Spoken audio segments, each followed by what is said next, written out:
Hello students, WhatsApp. मैं राकेश कुमार शर्मा कौटिल्य परिवार में आप सभी का स्वागत करता हूं। तो आज हम लोग जो डिस्कस करेंगे वो आज का टॉपिक रहेगा अपना लेंस का। लेंस के ऊपर हम लोग सारे टॉपिक डिस्कस करेंगे, सारे क्वेश्चंस कैसे बनते हैं वो आपको बताऊंगा।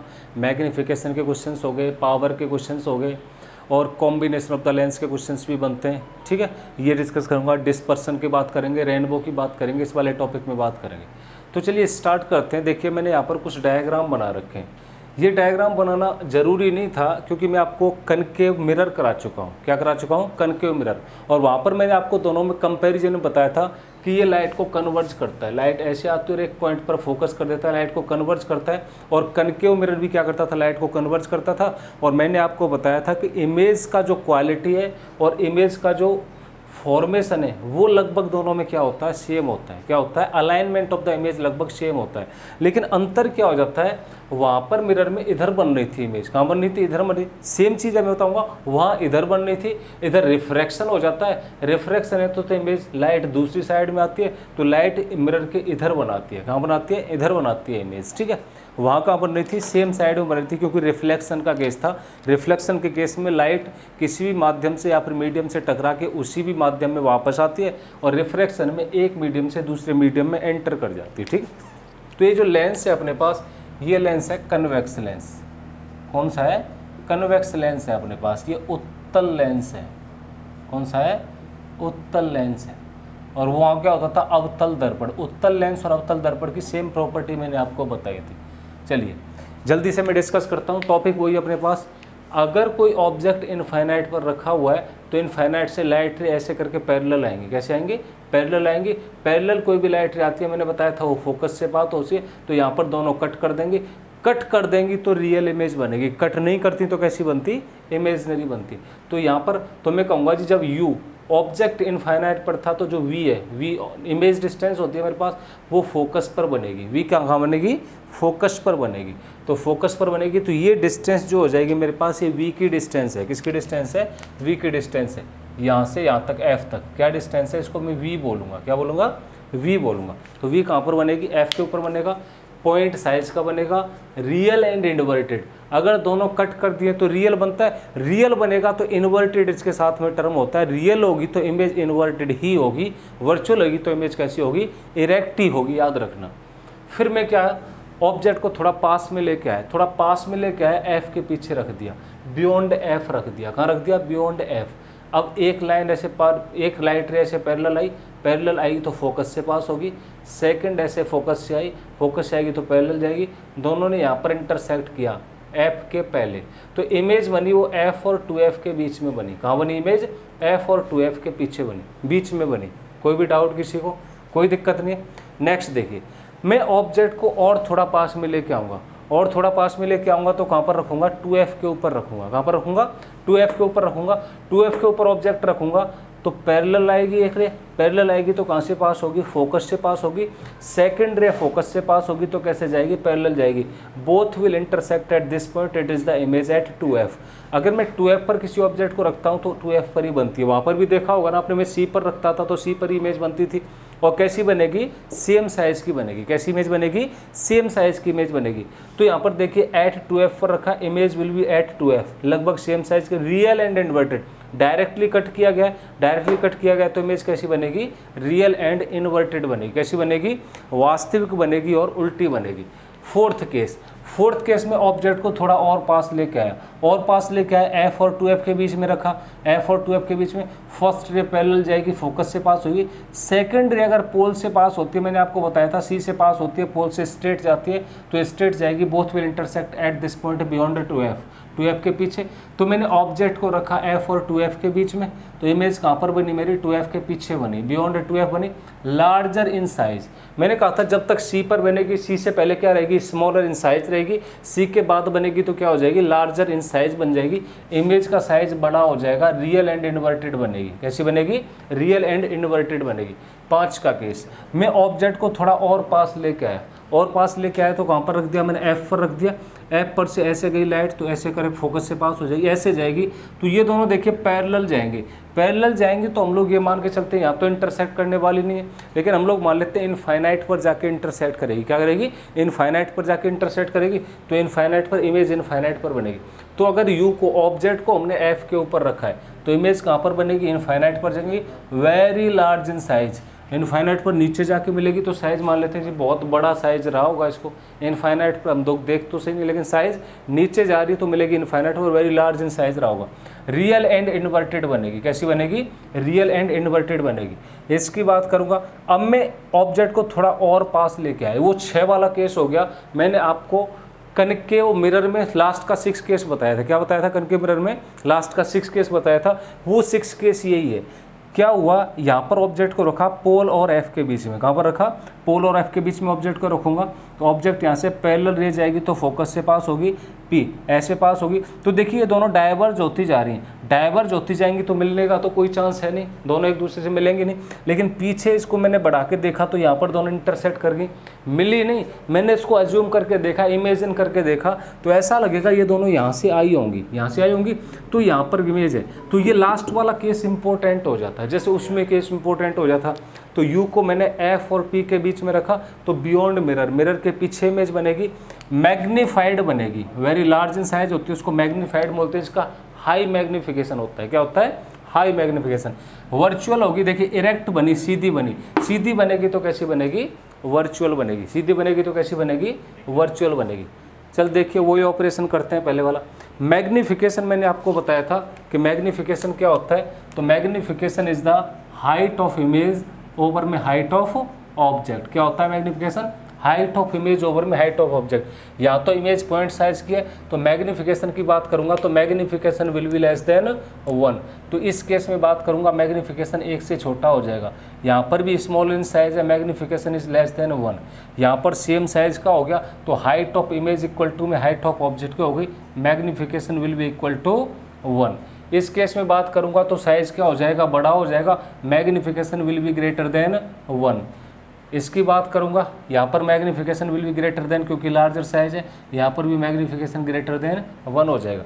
तो देखिए जहाँ पर मैंने 2f पर रखा था, ऑब्जेक्ट को कहाँ रखा था, 2f के ऊपर रखा था। 2f के ऊपर रखूंगा तो मैग्निफिकेशन 1 है, 2f के इधर था तो मैग्निफिकेशन लेस देन 1, 2f के इधर आए तो मैग्निफिकेशन क्या हो गया, ग्रेटर देन 1 हो गया। क्या हो गया, ग्रेटर देन 1 हो गया। अब आप एक चीज़ और ऑब्जर्व कर रहे होगे, ऑब्जेक्ट पहले इनफाइनाइट पर था, ऑब्जेक्ट को मैं क्लोज लाता जा रहा हूँ। ये मेरे पास क्या लेंस है, लेंस के जितना क्लोज लाता जाऊंगा मैं ऑब्जेक्ट को, इमेज की डिस्टेंस उतनी पीछे हटती जा रही। देखिए इनफाइनाइट पर था तो एफ पर, मैं ऑब्जेक्ट को थोड़ा पास में लेके आया, थोड़ी पीछे हट गई। ऑब्जेक्ट को और पास मिलाया, इमेज थोड़ी पीछे, ऑब्जेक्ट को और पास मिलाया, इमेज थोड़ी और पीछे, और पास मिलाया, इमेज इनफाइनाइट पर। यहाँ पर लाया तो मिरर के पीछे, यहाँ पर लाया तो क्या हो गया, मिरर। तो ऑब्जेक्ट को जितना मैं क्लोजर लाता जाऊंगा लेंस के पास, इमेज डिस्टेंस उतनी क्या होती जाएगी, ग्रेटर होती जाएगी। क्या होती जाएगी, ग्रेटर होती जाएगी। ठीक है, तो यहाँ किसी को कोई डाउट हो कमेंट बॉक्स में लिखेंगे आप सभी लोग, डाउट को नेक्स्ट क्लास में हम लोग कवर करेंगे। ठीक है, चलिए ये तो था अपने पास क्या, कन्वेक्स लेंस। क्या था, कन्वेक्स। कनकेव की 2 प्रॉपर्टी बनेंगी अपने पास, जो मैंने कन्वेक्स मिरर की बताई थी आपको, वो कनकेव लेंस की प्रॉपर्टी बनेगी। क्या बनेगी, कनकेव लेंस की प्रॉपर्टी बनेंगी। वो 2 प्रॉपर्टी कौन कौन सी है देख लीजिए। फर्स्ट हेडिंग डालेंगे क्या, कनकेव लेंस। कनकेव लेंस कैसा होता है, डाइवर्जिंग। ये कन्वर्जिंग था और कनकेव मिरर कन्वर्जिंग था।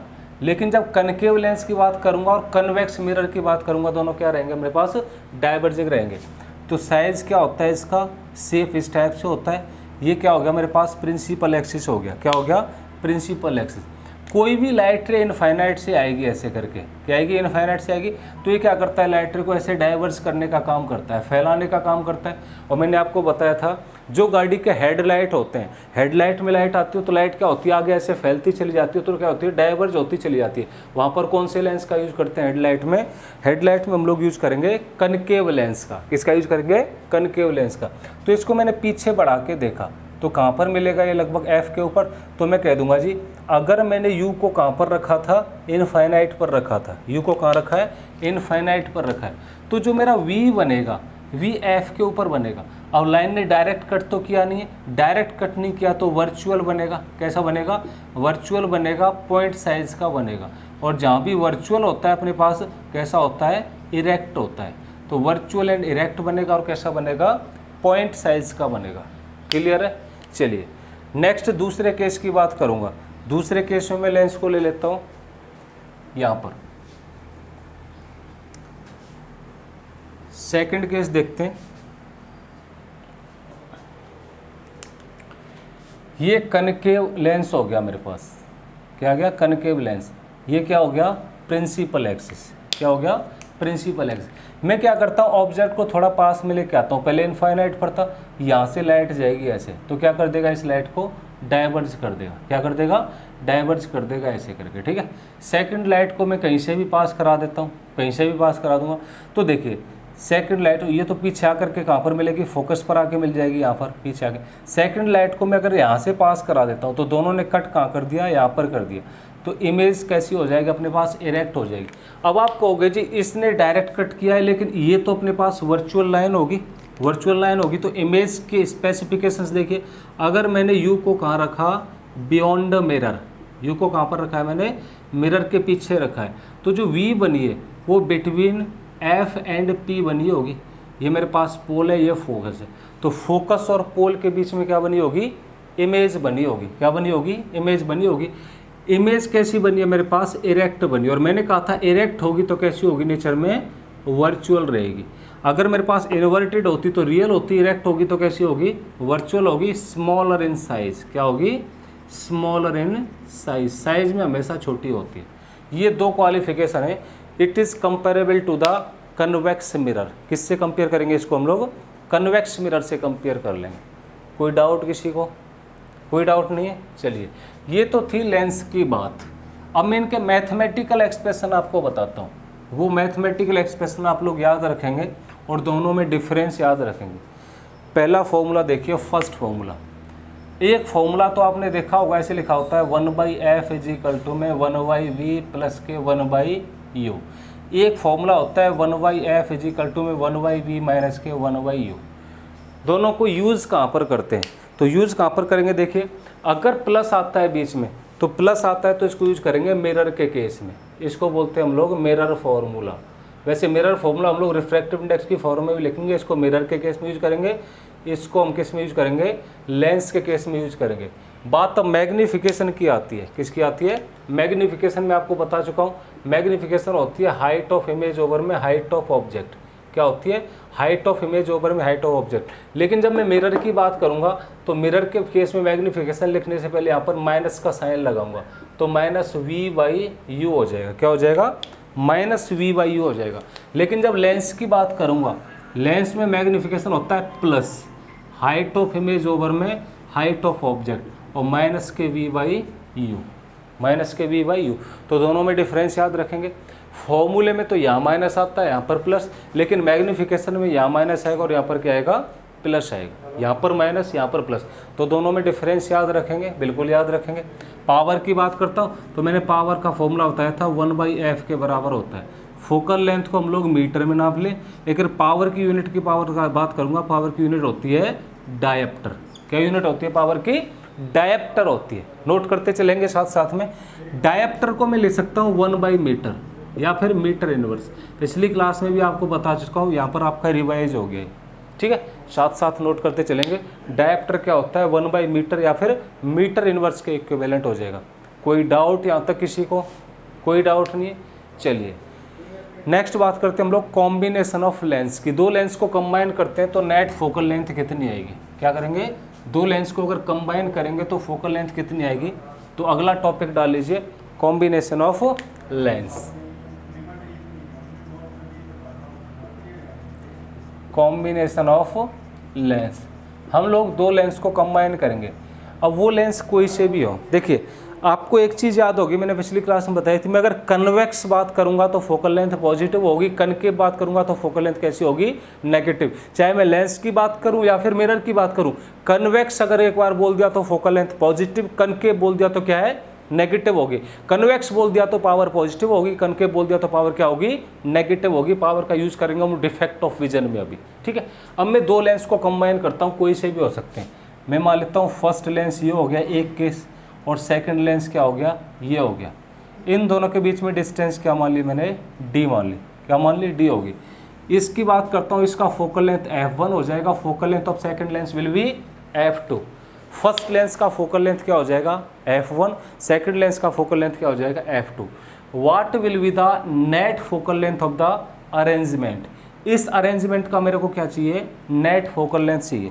तो यहाँ पर मैथमेटिकल एक्सप्रेशन लिखिए, net focal length of the arrangement will be 1/f is equal to में 1/f1 plus 1/f2 minus d/f1f2। क्या अरेंजमेंट आ जाएगा फोकल लेंथ का, ये अरेंजमेंट हो जाएगा। जब आपने फोकल लेंथ का अरेंजमेंट निकाल ही लिया है तो पावर का भी निकाल सकते हो, कोई दिक्कत नहीं। मैंने अभी आपको बताया था कि पावर इज इक्वल टू क्या होता है, 1 फोकल लेंथ के बराबर होता है। तो 1 फोकल लेंथ पावर हो जाएगी। तो इस कॉम्बिनेशन की पावर मेरे को चाहिए, तो पावर इज इक्वल टू में क्या हो जाएगा, P1 plus P2, power of first lens plus power of second lens minus के डी P1 P2। डी क्या है, separation between the both lenses. अगर मैंने कन्वेक्स ले रखा है, क्या ले रखा है, कन्वेक्स लेंस ले रखा है, then focal length will be positive in sign. और मैं किसकी बात करूंगा, कनकेव लेंस की बात करूंगा, then focal length will be negative in sign. कैसी रहेगी, नेगेटिव रहेगी साइन के अंदर। कोई डाउट किसी को। कन्वेक्स की बात करूंगा कैसी हो जाएगी, पॉजिटिव हो जाएगी। कनकेव की बात करूंगा कैसी हो जाएगी, नेगेटिव। फोकल लेंथ का ये एक्सप्रेशन यूज करेंगे, चाहे मैं कन्वेक्स की बात करूं चाहे कनकेव की बात करूं। अब आप कहोगे जी इन दोनों लेंस को मैंने ऐसे रख दिया, सटा के, क्या कर दिया, इन दोनों लेंस को ऐसे बढ़ा के रख दिया। अगर इन दोनों लेंस को बिल्कुल पास पास में रखेंगे तो इनके डिस्टेंस 0 हो जाएगी। डिस्टेंस 0 हो जाएगी तो D0 रख दो। यहाँ पर क्या करो, दोनों केस में D0 पुट कर दो। D0 पुट कर देंगे तो ये दोनों एकदम क्या हो गए, सट के रख गए। कोई डाउट किसी को, कैलकुलेट कर लेंगे। नेक्स्ट क्वेश्चन आपको पूछाता है कटिंग ऑफ द लेंस का। अगला क्वेश्चन किसका पूछाता है, cutting of the lens. Cutting of the lens. अगर मैं किसी भी लेंस को कट कर देता हूँ, क्या कर देता हूँ, किसी लेंस को कट कर देता हूँ। कट भी लेंस को दो तरीके से करेंगे। दो तरीके से कैसे कट करेंगे, देखिए, एक तो लेंस मेरे पास ही है, ठीक है, ये लेंस है, इसको मैंने कट कर दिया। कहाँ से, इस लेंस की पावर P थी और फोकल लेंथ F थी, इसको मैंने ऐसे करके कट कर दिया। तो क्या पार्ट मिल गया मेरे को मिल जाएगा नेट पार्ट ये वाला। तो आपको पूछेगा जी नई पावर क्या हो गई होगी, नई फोकल लेंथ क्या हो गई होगी इसकी। पहला मेथड, फर्स्ट मेथड ये। सेकंड मेथड क्या है, मेरे पास क्या था, सेकंड मेथड में लेंस ये था, क्या था, लेंस। इस लेंथ की पावर P है, उस लेंस की फोकल लेंथ F है। इस लेंस को मैंने ऐसे कट कर दिया, ऐसे कट कर दिया तो लेंस क्या मिल गया होगा मेरे को, ये मिल गया होगा। क्या मिल गया होगा, ये लेंस मिल गया होगा। तो नई मेरे को पावर भी चाहिए और नई क्या चाहिए, फोकल लेंथ चाहिए। क्या चाहिए मेरे को, नई पावर चाहिए और नई क्या चाहिए, फोकल लेंथ। तो देखिए फर्स्ट वाले केस की बात करेंगे तो फर्स्ट वाले केस को अगर लेंस को ऐसे बीच में से कट करते हैं तो फोकल लेंथ डबल हो जाती है। क्या हो जाती है, फोकल लेंथ डबल। तो इसकी नई फोकल लेंथ की बात करूंगा तो 2f किया, क्या हो जाएगी, 2f। जब फोकल लेंथ डबल हो जाएगी तो पावर क्या हो जाएगी, हाफ, क्योंकि पावर इज इक्वल टू में 1/f। Power is equal to क्या हो गया, 1/f। तो फोकल लेंथ डबल हो जाएगी तो पावर क्या हो जाएगी, ऑटोमेटिकली इसकी हाफ होगी। In this case there will be no change in the focal length and power. इस केस की बात करूंगा तो फोकल लेंथ और पावर के अंदर कोई भी चेंज नहीं होगा। इसकी अगर पहले पावर थी तो अभी भी P रहेगी और फोकल लेंथ पहले F थी तो क्या रहेगी, अभी भी F रहेगी। क्या रहेगी, अभी भी F रहेगी। तो क्वेश्चन आप लोग कर सकते हो। कोई डाउट इस क्वेश्चन में, कोई डाउट नहीं है। चलिए अगला कंसेप्ट देखते हैं। अगला कंसेप्ट है मेरे पास लेंस मेकर फॉर्मूला। क्या कंसेप्ट है, लेंस मेकर फॉर्मूला का मैथमेटिकल एक्सप्रेशन बताइए। इसका न्यूमेरिकल तो आज तक पूछा नहीं गया है पेपर में, लेकिन आपको मैथमेटिकल एक्सप्रेशन एयरफोर्स में भी आया हुआ है, नेवी में भी आया हुआ है और एनडीए में भी कई बार पूछा गया है आपको। तो लिख लीजिए अगली हेडिंग क्या है अपने पास, lens maker formula. Lens maker formula.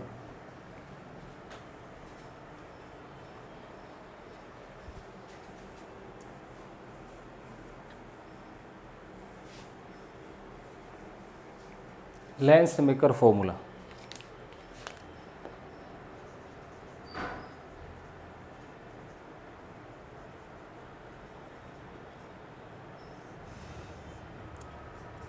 Lens maker formula, इसका मैथमेटिकल एक्सप्रेशन लिख देता हूँ मैं आपके सामने। मैथमेटिकल कोई भी लेंस है मेरे पास, मान लेता हूँ ये लेंस है, ये लेंस है, तो इस लेंस का रिफ्रैक्टिव इंडेक्स क्या रहा होगा, म्यू मान लेते हैं। क्या मान लेते हैं, रिफ्रैक्टिव इंडेक्स म्यू। और ये अपने पास ईयर रही होगी, इसका रिफ्रैक्टिव इंडेक्स तो 1 होता ही है। इस लेंस ग्लास का बना हुआ है, इसका रिफ्रैक्टिव इंडेक्स क्या हो गया, म्यू हो गया। Then lens maker formula will be, अब अपने पास देखिए दो कर्वेचर है, दो कर्वेचर कौन सा, एक तो ये वाला कर्वेचर, ठीक है, ये वाले कर्वेचर की बात करूंगा तो इसका रेडियस ऑफ कर्वेचर मान लेता हूं मैं R1। इस सेकंड वाले की बात करूंगा तो इसका रेडियस ऑफ कर्वेचर मान लेता हूं R2। और मैंने कहा था रेडियस ऑफ कर्वेचर और फोकल लेंथ में आपस में रिलेशन क्या होता है, radius of curvature is always 2 times of the focal length. Focal length का क्या रहेगी, ऑलवेज 2 टाइम्स रहेगी, डबल रहेगी। अब देखिए लेंस मेकर फॉर्मूला मैं यहाँ पर लिखूंगा, lens maker formula in this case will be 1/f। f is the combined focal length of the first and second is equal to में म्यू माइनस के 1, mu is the refractive index, तो 1/r1 minus के 1/r2, 1/r1 minus के 1/r2। It is the mathematical expression for the lens maker formula. क्या हो गया, lens maker formula का mathematical expression हो गया। आर क्या है, radius of curvature of the first case and the second, R2 is the radius of curvature for the second curvature, दोनों का कंबाइंड फोकल। अब इस लेंस की फोकल लेंथ मेरे को चाहिए जहाँ पर दो रेडियस ऑफ कर्वेचर मिले हुए हैं और रिफ्रैक्टिव इंडेक्स क्या लेंस का म्यू है, तो क्या हो जाएगा, ये हो जाएगा, क्या हो जाएगा, ये वैल्यू मेरे पास आ जाएगी। कोई डाउट किसी को, कोई डाउट नहीं। अब देखिए न्यूटन्स फार्मूला क्या है, न्यूटन्स फार्मूला भी देखेंगे, काफ़ी इंपॉर्टेंट रिलेशन है। हर बार तो नहीं पूछा जाता है लेकिन पेपर में कई बार पूछ लेता है, आपको न्यूमेरिकल पूछता है इसका, न्यूटन्स फार्मूला। देखिए जो न्यूटन साहब हैं, न्यूटन साहब ने हर ब्रांच में अपना कंट्रीब्यूशन दिया है, फादर ऑफ फिजिक्स इनको कहा जाता है। तो इन्होंने क्या किया, न्यूटन साहब ने हर ब्रांच, चाहे मैं ऑप्टिक्स की बात करूं, इलेक्ट्रॉनिक्स की बात करूं, इलास्टिसिटी की बात करूं, इलेक्ट्रॉनिक किसी की बात करूं, फिजिक्स की जितनी ब्रांचें कहीं ना कहीं कुछ ना कुछ कंट्रीब्यूशन न्यूटन साहब का है। तो न्यूटन साहब क्या कहते हैं, कोई भी लेंस मेरे को मिल गया, मेरे को फोकल लेंथ पता नहीं इसका, तो फोकल लेंथ मैं कैसे निकालूंगा, फोकल लेंथ निकालने का मेथड न्यूटन साहब ने बताया। क्या बताया न्यूटन साहब, तो देखिए न्यूटन साहब कहते हैं, मान लेते हैं ये लेंस है कोई भी मेरे पास, ठीक है, कन्वेक्स लेंस मान लेते हैं, कनकेव कोई भी मान लेते हैं, ठीक है, कन्वेक्स ले लेते हैं। यहाँ पर अगर मैंने ऑब्जेक्ट को यहाँ पर रख दिया, ऑब्जेक्ट को कहाँ पर रख दिया, यहाँ पर रख दिया, और ये डिस्टेंस मेरी क्या है, यहाँ से यहाँ तक डिस्टेंस है x1, क्या है x1, तो लाइट रे ऐसे करके जाएगी, फर्स्ट लाइट रे, और सेकंड लाइट ऐसे ऐसे पास हो जाएगी, ठीक है, और सेकंड लाइट रे ऐसे करके जाएगी, तो ये दोनों कहीं पर भी जाके मिलेंगी, यहाँ पर मिलेगी, ठीक है। तो ये डिस्टेंस जो हो जाएगी मेरे पास, इस डिस्टेंस को मैं मान लूँगा x2, क्या मान लूँगा, x2। अब न्यूटन साहब कहते हैं जी मेरे को x1 पता है जहाँ पर ऑब्जेक्ट रखा होगा, क्या कहते हैं जी मेरे को x1 पता है जहाँ पर क्या रखा होगा, ऑब्जेक्ट, और मेरे को लेंस से x2 डिस्टेंस पता है जहाँ पर क्या बनी होगी, मेरी इमेज बनी होगी। अब मेरे को फोकल लेंथ निकालनी है, तो focal length will be, focal length का square will be x1 into में x2, लेंस से ऑब्जेक्ट की डिस्टेंस, लेंस से ऑब्जेक्ट की डिस्टेंस और लेंस से इमेज की डिस्टेंस, इनका अगर मल्टीप्लाई करते हैं तो ये फोकल लेंथ जो लेंस का उसके स्क्वायर के बराबर आता है। किसके बराबर आता है, square of the focal length of lens. तो कोई भी अननोन लेंस है, ऑब्जेक्ट को कहीं भी रखो, इमेज देख लो, दोनों की डिस्टेंस मेजर कर लो, दोनों का मल्टीप्लाई कर दो, this value will be equivalent to the square of the focal length of the lens, lens के फोकल लेंथ के स्क्वायर के इक्विवेलेंट रहेगी। कोई डाउट किसी को, कोई डाउट नहीं है। चलिए नेक्स्ट सेटिंग डालिए रेनबो कंसेप्ट, नेक्स्ट सेटिंग डाल लेंगे रेनबो कंसेप्ट। रेनबो कंसेप्ट,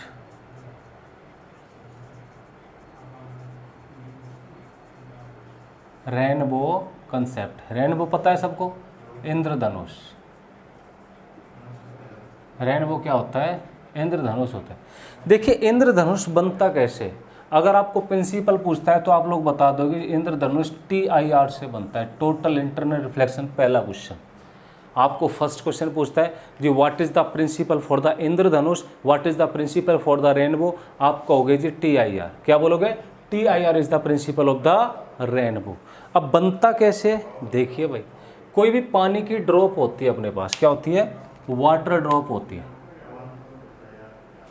यहाँ पर बना लेता हूँ एक वाटर ड्रॉप, ये दूसरी वाटर ड्रॉप बना लेता हूँ मैं यहाँ पर, क्या बना लेता हूँ यहाँ पर। देखिए अगर मेरे पास लाइट आई, क्या आई, लाइट आई, तो वो लाइट रे ऐसे करके आई, इस पानी के ड्रॉप के अंदर हुई और ऐसे करके गई। जब ऐसे करके निकलती है तो ऐसे करके 7 कलर में क्या होती है, डिवाइड हो जाती है। क्या होती है, 7 कलर्स में डिवाइड होती है। और यहाँ पर मेरे को 7 कलर्स ऐसे करके दिखने लगते हैं। क्या होते हैं, 7 कलर्स यहाँ पर दिखने लगते हैं। और 7 कलर्स का यूनिट होता है VIBGYOR। ये 7 कलर हो गए मेरे पास, विबग्योर बन गया। पहला केस, रिफ्लेक्शन कहाँ से हुआ है, इस पॉइंट से हुआ है। रिफ्लेक्शन कहाँ से हुआ है, इस पॉइंट से। सेकंड केस देखिए, मेरे पास थोड़ा सा नीचे से लाइट गई, बहुत ऊपर बनेगा, थोड़ा सा नीचे से गई, तो लाइट रे ऐसे गई, फिर ऐसे आई, फिर यहाँ से ऐसे करके निकलेगी, तो ये 7 कलर्स में क्या हो जाएगी, ऐसे करके डिवाइड हो जाएगी। तो यहाँ पर ये 7 कलर बनेंगे। यहाँ पर विबग्योर सेट होगा ऊपर से, VIBGYOR। कहाँ से सेट होगा, ऊपर से सेट होगा।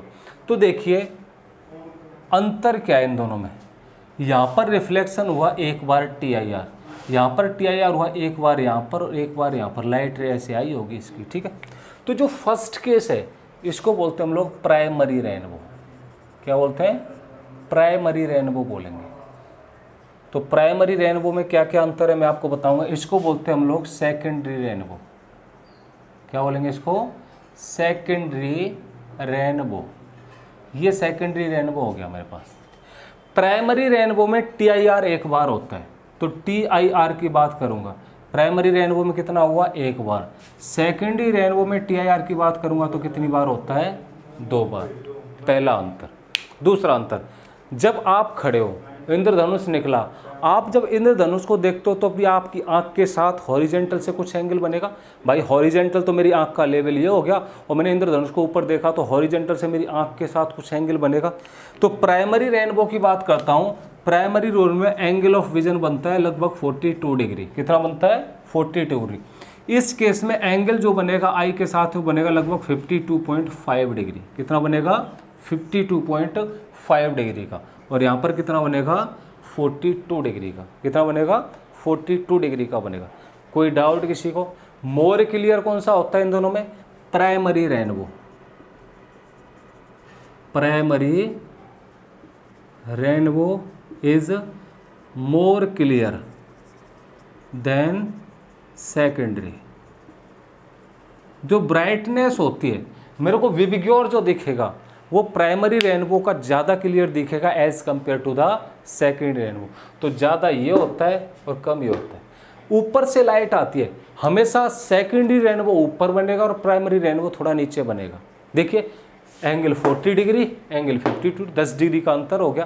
तभी तो ये थोड़ा ऊपर बनता है, तभी तो लाइट नीचे से गई ऐसे, और ये नीचे होता तो लाइट ऐसे आ जाती नीचे। भाई 10 डिग्री का अंतर तो है। तो इसमें तो लाइट डायरेक्ट, क्योंकि नीचे बनता है सन से डायरेक्ट, ये थोड़ा ऊपर होता है तो सनलाइट ऐसे करके एंटर करती है इसके अंदर। क्या करती है, इस टाइप से एंटर करेगी, ठीक है। बेसिक डिफरेंस आपको पता चल गया। चलिए विबग्योर की बात करते हैं। विबग्योर प्राइमरी रेनबो में नीचे से ऊपर सेट होता है। सबसे नीचे होगा वॉयलेट कलर, सबसे ऊपर होगा रेड कलर। लेकिन इसकी बात करूंगा, विबग्योर ऊपर से नीचे सेट होता है। सबसे ऊपर होगा वॉयलेट कलर, सबसे नीचे क्या होगा, रेड कलर। तो आपको जो इंद्रधनुष दिखता है, रेनबो आकाश में दिखेगा, आपको रेनबो दिखा, सबसे नीचे अगर वॉयलेट कलर दिखता है, सबसे ऊपर रेड कलर दिखता है, आप कहोगे जी कौन सा ये प्राइमरी रेनबो है। क्या कहोगे, प्राइमरी रेनबो है। लेकिन आपको वॉयलेट कलर ऊपर दिखा और रेड कलर नीचे दिखा, आप क्या कहोगे, this is the secondary rainbow. ये कम क्लियर दिखेगा, ये ज़्यादा क्लियर दिखेगा आपको, ठीक है। अब आपको डायरेक्शन की बात करता है, रेनबो बनता किस डायरेक्शन में, आपको देखा नॉर्थ, साउथ, ईस्ट, वेस्ट। तो हमेशा याद रखिए रेनबो या तो वेस्ट की डायरेक्शन में बनेगा, या क्योंकि रेनबो हमेशा सन के अपोजिट डायरेक्शन में बनता है। कहाँ बनता है, सूरज की विपरीत दिशा में बनता है। अगर सुबह के टाइम बनेगा और सूरज निकल रहा है कहाँ से, पूरब से, तो कहाँ पर बनेगा, पश्चिम में। शाम के टाइम बनेगा, सूरज पहुँच गया शाम को पश्चिम में, तो कहाँ पर बनेगा, पूरब की दिशा में। तो जो रेनबो फॉर्मेशन होता है वो या तो ईस्ट में बनेगा या फिर कहाँ बनेगा, वेस्ट में बनेगा। नॉर्थ एंड साउथ यहाँ पर कभी भी रेनबो फॉर्मेशन नहीं होता है। नॉर्थ और साउथ की दिशा में कभी भी रेनबो फॉर्मेशन नहीं होगा। रेनबो अगर बनेगा तो कहाँ पर बनेगा, सुबह के टाइम में बनेगा तो वेस्ट में। अगर मैं किसकी बात करता हूँ मॉर्निंग की, मॉर्निंग में वेस्ट में बनेगा। इवनिंग की बात करता हूँ तो इवनिंग में कहाँ बनेगा, ईस्ट में। ई याद रखो, इवनिंग में ईस्ट में। क्लियर, कोई डाउट किसी को? नेक्स्ट टॉपिक पढ़ेंगे हम लोग इंद्रधनुष के बाद